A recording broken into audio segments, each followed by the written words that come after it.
My name is Savannah Hernandez, and I'm a Turning Point USA contributor, and I actually went in August of 2019 to go highlight the atrocities of the CCP and what they were doing to the people over there, because the people truly were fighting for democracy. Now, here at home in the United States, I do a lot of man-on-the-street reporting. They will burn the American flag. When I was in Hong Kong, they were flying the American flag because, of course, the Hong Kongers wanted freedom. They wanted to be, free from the government's oppression. They were downing facial recognition towers, and it was very interesting to go over there because it highlighted for me what we need to fight against coming here to the United States of America, and how important freedom is, freedom of speech, freedom to criticize your government. I was speaking to Hong Kongers who were actually disappeared by the government because they spoke out. They had family members who would just go missing because they didn't like the facial recognition. They didn't like what Xi Jinping was doing to the people. They didn't like that they were coming in and trying to impede on the autonomy of Hong Kong. So very important to go over there and for Americans to focus in on what is happening in China.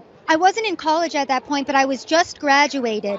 So I did get to speak to a lot of these younger kids who were, taking time outside of school to go march, to go push back, to go fight back against the Chinese police that were coming in and trying to crack down on these peaceful pro-democracy protests. And if you look at the next generation that is being raised, they think that communism is a good thing. They think that socialism is a good thing. You were talking about how the Chinese have, infiltrated our schools. We do have the Confucius Institute, right? That was involved in our universities, that was teaching the next generation to accept these types of ideologies. Like I said, I was probably filming your American flags that were being flown in August, so that's incredible to see how, those two things collided. But you have American children here that are being raised. You have the next generation that is so willingly asking the government to take away their rights and freedoms. They're trying to, allow the government to come in and take care of them. But when you really do apply that, what ends up happening is something similar to what we're seeing in China. The people are not allowed to speak out. I mean, how many Chinese millionaires have been disappeared and then they reappear and they never speak badly about the Chinese government again?